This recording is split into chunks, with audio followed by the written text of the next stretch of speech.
Welcome to one of the most disturbing cases recorded in the history of Alabama. Before we begin, I invite you to leave in the comments where you're watching from and the exact time you're listening to this narration. The year was 1843, when whispers began to spread across the cotton plantations of Lowndes County, a name spoken in hushed tones by overseers who refused assignments, by plantation owners who compared notes in private parlors. Samson, standing 7 feet and 2 inches tall, he was unlike any enslaved man documented in Alabama records. Between 1838 and his 25th year, 9 white overseers assigned to his labor gang suffered catastrophic spinal injuries. The plantation ledgers recorded accidents. The enslaved community knew otherwise. What emerged decades later, buried in testimonies and witness statements, would reveal something far more disturbing than official records dared acknowledge. The story began 5 years earlier, in March of 1838, when Colonel Marcus Whitfield traveled to Charleston, South Carolina, for the spring auction season. The bill of sale, discovered by a county clerk in 1923 while cataloging old records, shows that Whitfield paid $3,000 for Samson, a sum unprecedented for a single enslaved person in that era. The document lists unusual notations in the margin, measurements recorded in ink that had faded to brown over the decades, height 7 feet 2 inches, weight estimated at 280 pounds, age approximately 20 years. At the bottom of the page, in different handwriting, appears a single line that would go unheeded. Buyer assumes all liability for incidents.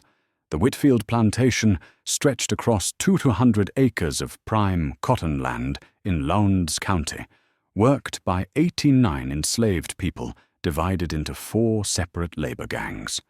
Colonel Whitfield, like most plantation owners of substantial holdings, employed a system of white overseers to manage daily operations, each overseer responsible for supervising roughly 20 workers, maintaining discipline through methods that ranged from systematic degradation to outright brutality. The system had functioned without significant incident on the Whitfield property for over 2 decades. That stability would not survive Samson's arrival. William Hatchett arrived at the Whitfield plantation on May 3, 1838, his reputation preceding him like a shadow across the county. Known among plantation owners as a man who could extract maximum productivity through methods that other overseers found distasteful, Hatchett had managed labor gangs on 3 previous properties, each time leaving behind a legacy of fear that persisted long after his departure. Colonel Whitfield's ledger, preserved in the Alabama Department of Archives and History, records Hatchett's employment terms: $40 per month, room in the overseer's quarters, and complete authority over the field workers assigned to his supervision. Samson was placed in Hatchett's gang, along with 19 other enslaved people who would spend 14 hours each day under his watch. The specifics of those 3 weeks remain largely undocumented, though later testimonies would hint at escalating violence and Hatchett's particular fixation on the silent giant who seemed impervious to intimidation. On May 24, 1838, at approximately 6 o'clock in the morning, Hatchett was discovered in the East Cotton Field by another overseer making his rounds. The plantation ledger entry for that date reads simply, W. Hatchett found injured, thrown from horse, spine damaged. However, a letter dated May 26th from Dr. Samuel Crow to his brother in Montgomery, discovered among private papers donated to the State Medical Archive in 1967, tells a more disturbing story. Dr. Crow wrote that he had been summoned to attend to Hatchett and found the overseer paralyzed from the neck down, his vertebrae fractured in a manner he had never before witnessed in his 20 years of practice.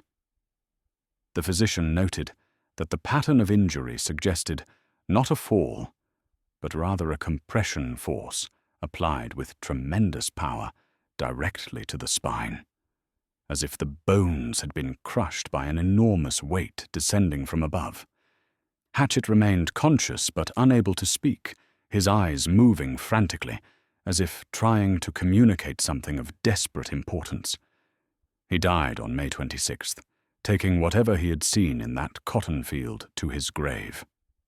Colonel Whitfield, faced with the death of his overseer, chose to interpret the incident exactly as the official record stated: an unfortunate accident, nothing more. To acknowledge any other possibility would be to admit that something on his property existed beyond his control, a concession no plantation owner of his standing could afford to make.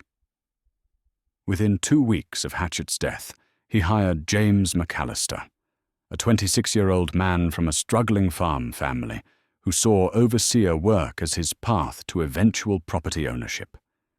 McAllister's eagerness made him willing to overlook the circumstances of his predecessor's death, a willful blindness that would prove fatal. The plantation hierarchy functioned as a carefully maintained system of dominance. Colonel Whitfield occupied the main house and handled financial matters. 4 white overseers managed the daily labor of the enslaved population, and beneath them existed a world of people whose lives were measured in cotton yields and market value. A testimony recorded in 1901 by a WPA interviewer, speaking with formerly enslaved individuals, provides insight into how that system functioned from below. An elderly woman named Rachel, who had worked in the Whitfield house as a girl, described how the field workers would maneuver to avoid being assigned to work near Samson, though when pressed to explain why, she would only say that people knew better, that there were things not spoken about to white folks or to outsiders. McAllister's personal journal, purchased at an estate sale in 1967 by a local history enthusiast and later donated to the County Historical Society, contains his observations from his first weeks on the Whitfield property.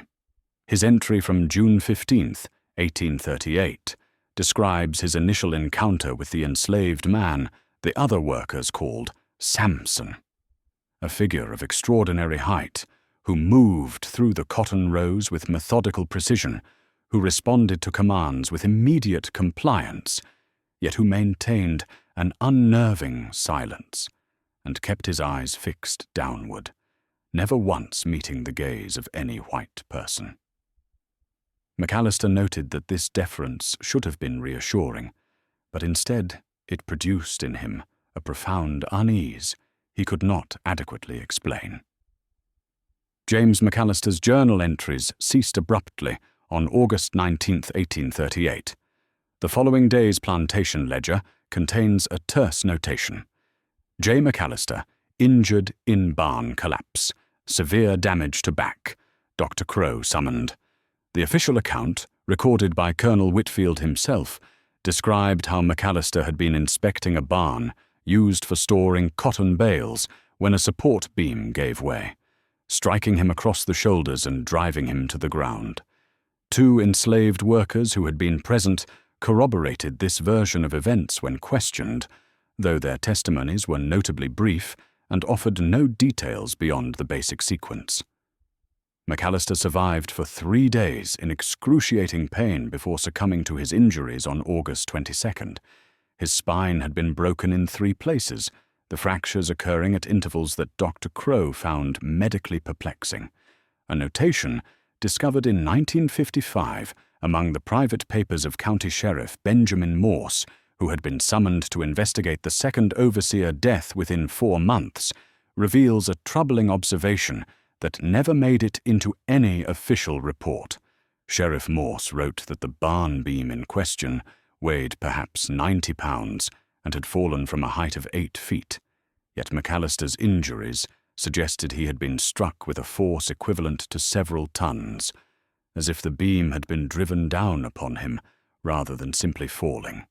The sheriff noted this impossibility, but ultimately signed off on the accident determination, writing in the margin that some questions were better left unasked when they concerned valuable property.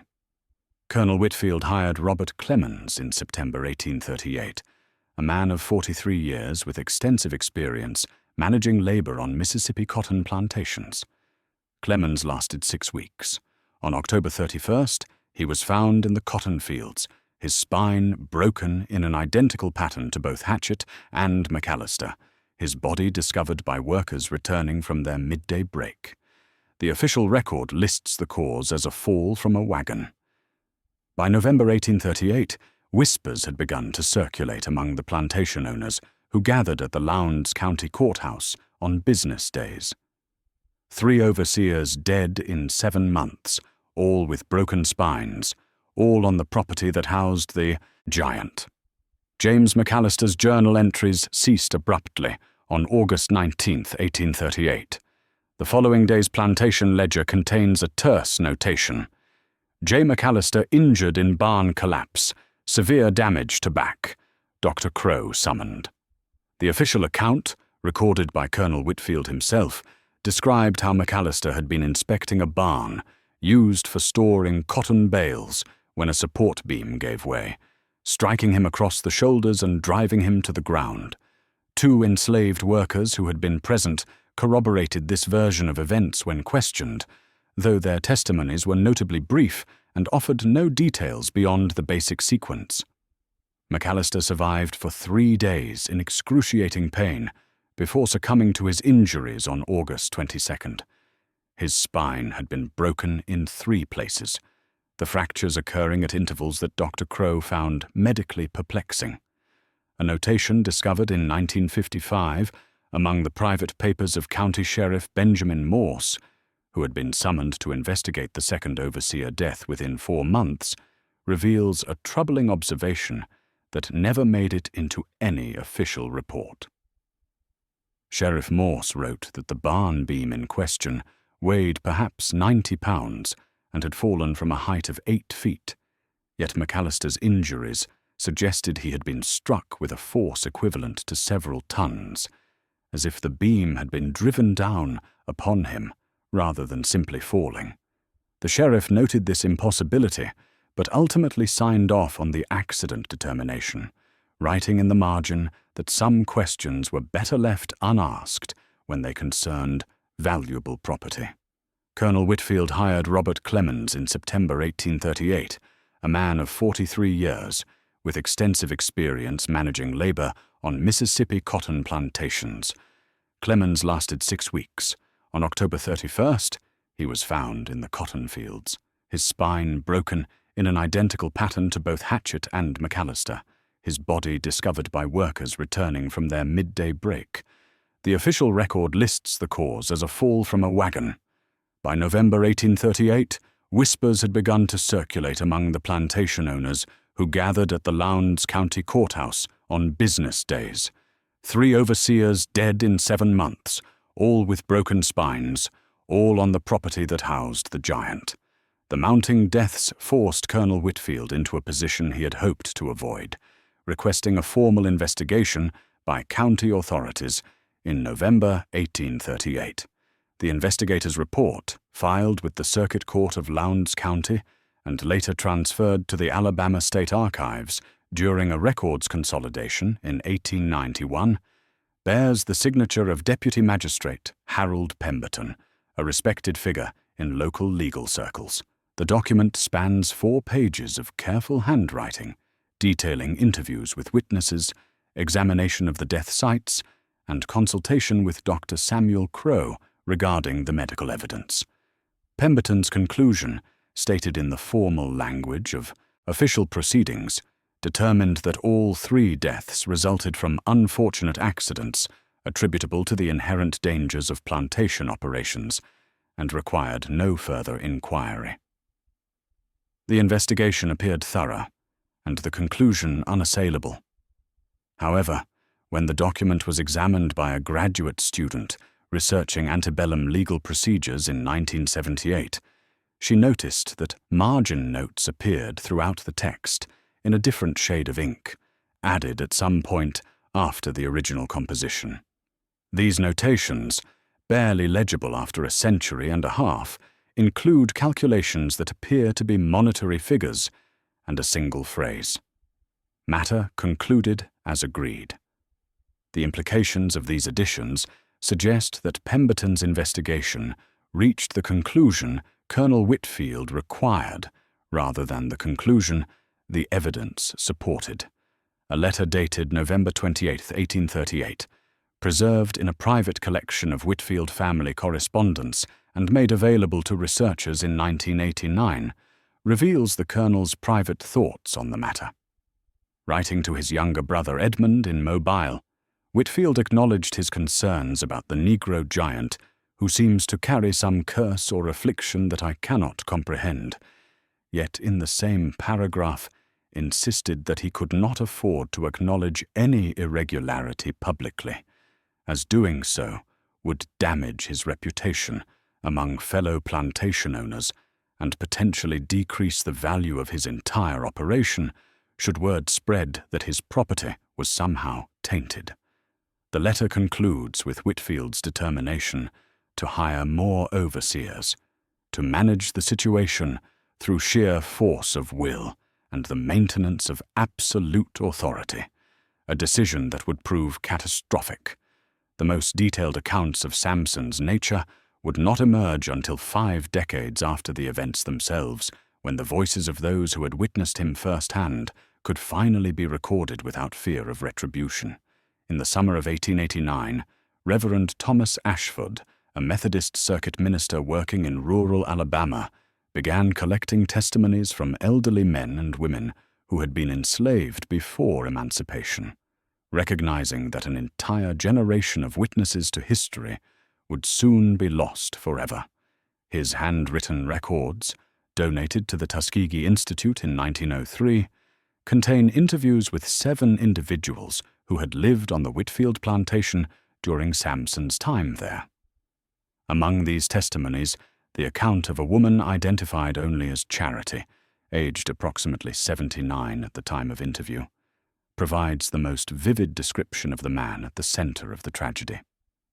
Charity stated that Samson never spoke a single word during the 5 years he lived on the property, that he moved through the cotton fields with a fluid silence that seemed impossible for a man of his enormous size, like a shadow passing across the land, despite standing taller than any person she had ever seen before or since.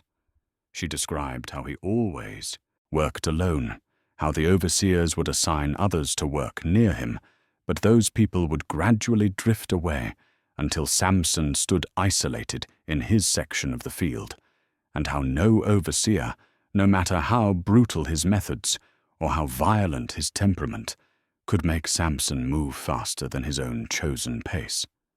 When Reverend Ashford pressed her to explain why the overseers tolerated this apparent insubordination, Charity fell silent for a long moment before responding that it was something about his eyes, that when he rarely lifted his gaze, it held something that made even the cruelest white men turn away, something old and patient and utterly without fear. The other testimonies echo this observation, using phrases like, "He carried something with him," and "there was a power in his silence," descriptions that hint at an understanding among the enslaved community that Samson represented something beyond mere physical resistance to oppression. The pattern that Colonel Whitfield had desperately hoped to break continued with mechanical inevitability throughout 1839. The 4th overseer, a man named Thomas Bridger from Georgia, accepted employment in January and lasted exactly 9 weeks before being discovered in the stables on March 14th with his spine shattered. The plantation ledger records that he had been kicked by a mule, an explanation that appeared plausible until Dr. Crow noted in his examination that the mule in question, when inspected hours after the incident, showed no signs of agitation or distress and displayed its typically docile temperament.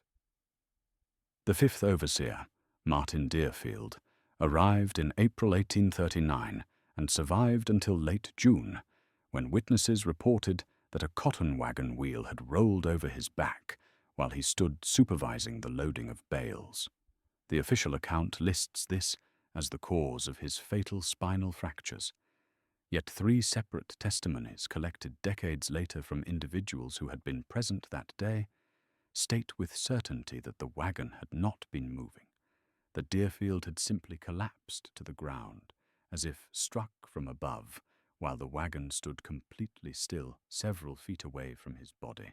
The 6th overseer, Carlton Hayes, met his fate in August 1839 under circumstances so inexplicable that even the official record struggles to maintain coherence.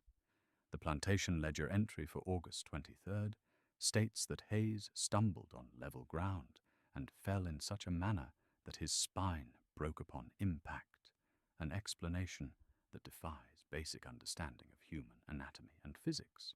Plantation account books reveal that Colonel Whitfield increased overseer compensation from the standard $40 per month to $60, then to $80, desperate to attract men willing to take positions that had become synonymous with death throughout the county. Despite the elevated wages, no overseer hired after Samson's arrival survived longer than 12 weeks. By the autumn of 1839, the Whitfield plantation had developed a reputation that transcended mere gossip, becoming instead a subject of genuine dread among the class of men who made their living managing enslaved labor. Letters between plantation owners during this period, preserved in various archives, make oblique references to the situation, using phrases like the Whitfield trouble and that cursed property. A letter discovered in 2003 among the private papers of a New Orleans estate, subsequently acquired by a Mississippi Historical Society, provides crucial insight into Colonel Whitfield's growing desperation by September 1839. The correspondence, dated September 17th, shows Whitfield writing to Jacques Beaumont, a prominent slave trader operating out of New Orleans with connections throughout the cotton-producing regions of the Deep South. In careful, almost apologetic language, Whitfield inquired about the possibility of selling an enslaved man of extraordinary physical capabilities and proven work capacity, explaining that while the individual represented significant value as a laborer, certain circumstances had made his continued presence on the property inadvisable. Whitfield offered no specifics regarding these circumstances, though the careful phrasing suggests he understood that Beaumont would already be aware of the situation. Beaumont's response, dated October 3, 1839, and preserved in the same collection, demonstrates that Samson's reputation had indeed spread far beyond Lowndes County. The trader wrote that he had made discreet inquiries among his network of buyers and found that the property in question, while remarkable in physical terms, had become known throughout Alabama, Mississippi, and Louisiana by description, if not by name. Beaumont stated plainly that no plantation owner of sound mind would purchase an enslaved man whose presence appeared to carry a death sentence for any overseer assigned to supervise him, regardless of the individual's value as a worker.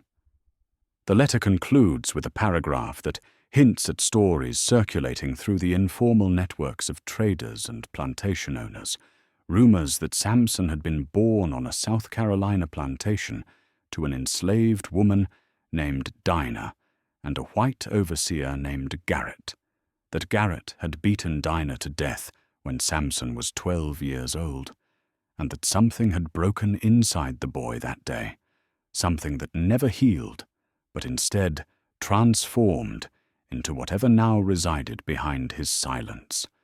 Beaumont noted that these stories could not be verified through any official birth records or plantation documentation, but that they persisted nonetheless, growing more elaborate with each retelling, as if the absence of factual information created space for darker truths to take root. Harris Beaumont arrived at the Whitfield plantation in October 1840, presenting credentials that included 5 years of military service in frontier territories and references from 3 Virginia plantation owners who attested to his effectiveness in maintaining discipline among enslaved populations considered difficult or rebellious. Beaumont, a man of 38 years with a rigid bearing and an unwavering belief in his own authority, reportedly told Colonel Whitfield during his interview that he had never encountered a Negro whose spirit he could not break, that methods existed which, when properly applied, would reduce any man to complete submission. Whitfield, desperate after 2 years of mounting deaths and unable to find any other candidate willing to accept the position, hired Beaumont at the unprecedented wage of $100 per month. Beaumont's personal diary, donated to the University of Virginia archives in 1923 by a descendant, provides a disturbing chronicle of his 3 months on the property. The early entries detail his systematic approach to establishing control, describing specific techniques of physical punishment and psychological domination with clinical precision. By late October, the entries focus almost exclusively on Samson, whom Beaumont identified as the key to mastering the entire enslaved population. The diary records Beaumont's increasing frustration as he noted that the giant never flinched under the lash, never cried out regardless of the severity of punishment, never showed any reaction whatsoever to methods that had previously broken stronger men than he appeared to be. The handwriting in the later entries grows erratic, the sentences fragmentary, as Beaumont documented his escalating efforts and their complete failure to produce any response from his target. The final entry, dated December 3, 1840, contains only 5 words written in shaking script. He looked at me today. Beaumont was discovered on the morning of December 4th by another overseer, his body lying in the path between the main house and the quarters, his spine crushed with such force that Dr. Crow's report stated the vertebrae had been reduced to fragments. The physician noted one additional detail that appeared in no official record, but was preserved in his private correspondence. Beaumont's face remained frozen in an expression of absolute, overwhelming terror. The most comprehensive documentation of the Whitfield plantation's descent into its strange equilibrium emerged not from contemporary sources, but from legal proceedings that occurred 3 decades after the events themselves. In 1873, a boundary dispute between the heirs of Colonel Whitfield's estate and a neighboring property owner required extensive testimony about historical land use and property management during the antebellum period. The depositions, preserved in the Lowndes County Courthouse records and later microfilmed by the Alabama Department of Archives, include testimony from multiple elderly witnesses, both white and formerly enslaved, whose statements inadvertently created a detailed picture of the years 1841 and 1842, when the plantation existed in a state that defied conventional understanding of how such operations functioned. After Beaumont's death in December 1840, Colonel Whitfield made no further attempts to hire overseers for nearly 18 months. Multiple witnesses testified that during this period, the plantation operated with minimal white supervision, as Whitfield himself rarely emerged from the main house except to receive cotton shipments and conduct essential business with merchants. A former neighboring plantation owner named Cyrus Morton testified that he had visited the property in the summer of 1841 and found the enslaved population working the fields in organized gangs with no white overseers present, that they appeared to have established their own system of labor management and maintained discipline among themselves. 3 formerly enslaved individuals who had lived on the property during those years provided testimony confirming that the community had essentially governed its own labor, determining work assignments and resolving disputes internally, while Colonel Whitfield remained sequestered in the main house, growing increasingly paranoid and withdrawn from all social contact with other plantation owners. Perhaps most remarkably, production records submitted as evidence in the land dispute show that cotton yields from the Whitfield plantation actually increased during the 1841 and 1842 seasons, reaching levels higher than any previous years under traditional overseer management. This apparent paradox, a plantation functioning more efficiently without white supervision, went unremarked upon in the legal proceedings, as the attorneys involved focused solely on matters of property boundaries rather than the historical curiosity their evidence had revealed. By early 1843, Colonel Whitfield faced financial circumstances that left him no choice but to resume attempts at traditional plantation management. 2 years of operating without proper oversight had maintained production, but damaged his standing among fellow plantation owners, and creditors had begun to question the stability of his operation. In February 1843, he made contact with Edmund and Porter Yates, brothers from the northern counties of Alabama, whose reputation for brutality exceeded even the standards of an era when cruelty toward enslaved people was both legal and commonplace. The Yates brothers had been dismissed from 2 previous plantations, not for excessive violence, but for methods so extreme that even hardened plantation owners found them disturbing. Colonel Whitfield offered them combined compensation of $300 per month, along with complete authority over the enslaved population and immunity from any questions regarding their methods. The brothers accepted, arriving at the property on February 12, 1843. What followed over the next 3 months was documented in testimony given by a formerly enslaved man named Isaiah to an interviewer in 1889, his account preserved in a collection of oral histories housed at Howard University. Isaiah stated that the Yates brothers implemented a systematic campaign of violence that seemed designed not to extract labor, but to provoke a specific response from Samson, as if they had been hired not merely to manage the workforce, but to create circumstances that would justify killing the giant, whose presence had haunted the property for 5 years. The brothers focused their attention particularly on the elderly and on children, individuals who posed no threat and whose suffering might break through Samson's impenetrable composure. Isaiah described how Samson continued his silent work throughout these 3 months, maintaining his methodical pace in the cotton fields, never reacting regardless of what horrors unfolded around him, as if he existed in a separate reality, untouched by the escalating cruelty. The Yates brothers grew increasingly frustrated and increasingly vicious, their methods spiraling into territory that Isaiah could not bring himself to describe in detail even 46 years after emancipation. By May 1843, the situation had reached a point that could not be sustained, a tension that permeated the entire plantation like pressure building before a storm breaks.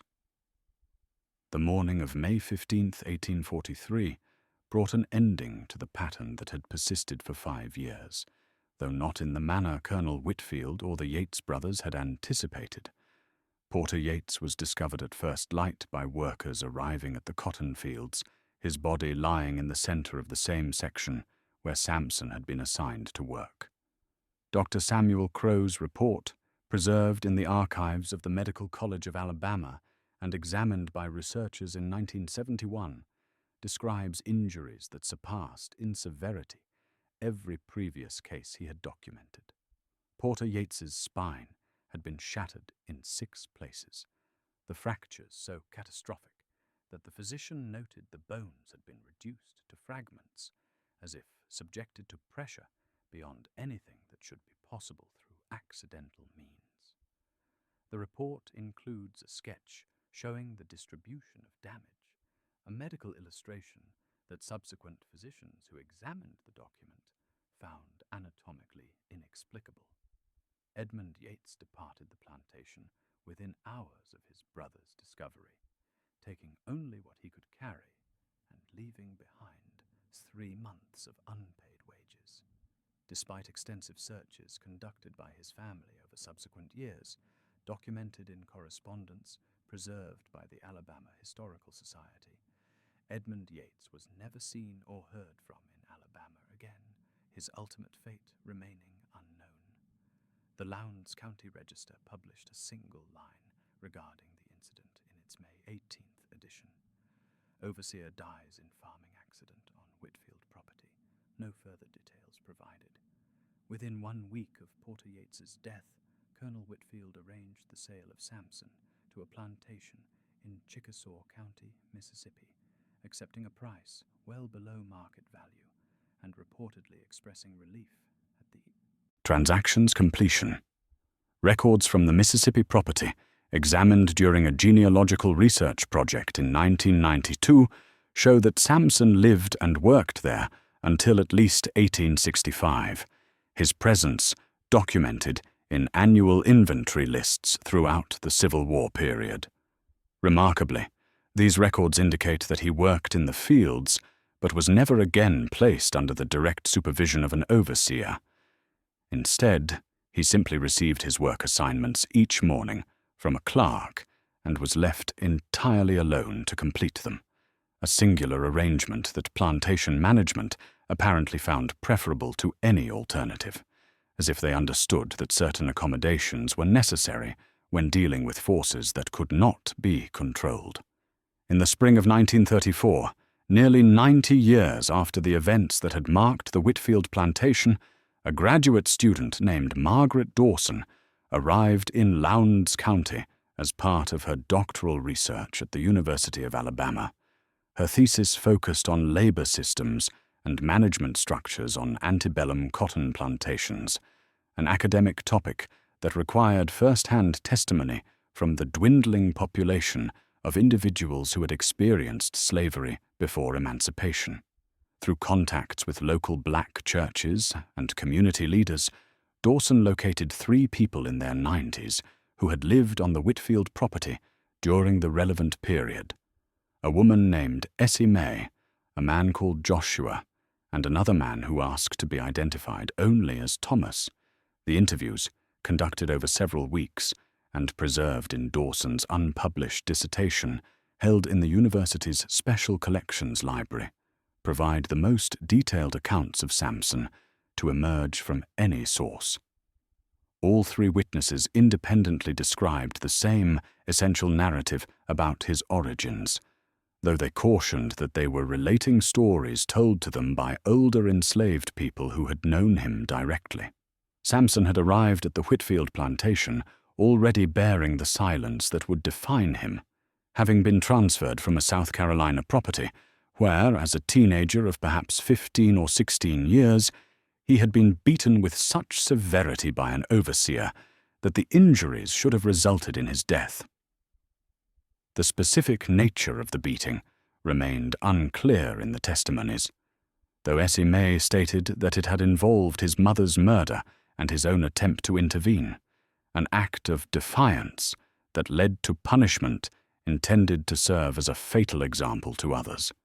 Samson had somehow survived injuries that included a crushed throat, which explained his permanent inability to speak, along with damage to his skull and ribs that left him unconscious for 3 weeks. After his recovery, something had changed in him, something that Joshua described carefully as a gift that come out of his suffering, though when Dawson pressed for clarification about what this gift entailed, all 3 witnesses became evasive, stating only that some things were not meant to be spoken about to outsiders, that there were old ways and old powers that did not translate into the language of white academics and their dissertations. The most explicit testimony regarding what actually occurred during those fatal encounters remained hidden until 1902, when a man named Moses Whitfield, who had taken his former enslaver's surname after emancipation, as was common practice, agreed to speak with the editor of the Birmingham Truth, a black-owned newspaper that operated in Alabama during the brief period before Jim Crow laws fully suppressed such publications. The interview, preserved in the incomplete archives of the newspaper housed at the Birmingham Public Library, contains Moses's account of witnessing the death of Robert Clemens, the 3rd overseer, in October 1838. Moses stated plainly that Samson did nothing, that he stood in the cotton field with his hands at his sides, while Clemens approached him with a raised whip, cursing and shouting about work pace.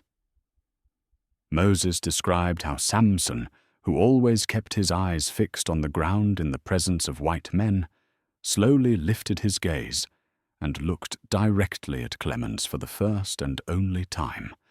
The overseer's words stopped mid-sentence, his body went rigid, and then he simply collapsed to the earth as if some invisible force had driven him down, his spine breaking with an audible crack that Moses could hear from 20 feet away.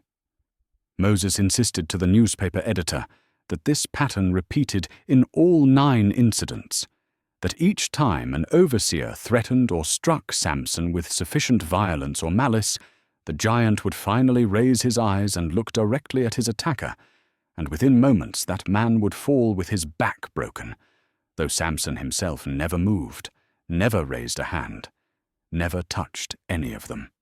When the editor pressed Moses to explain how such a thing could be possible, Moses responded with evident reluctance that Samson possessed what he called the old power, something passed down through blood and suffering from ancestors who had known a different world before the slave ships, before the violence of the New World had tried to break every connection to what had come before. Moses stated that such things were rarely spoken about, even among those who believed in them, because the power carried a terrible price, and because white people could never understand it or accept its existence without seeking to destroy anyone who possessed it.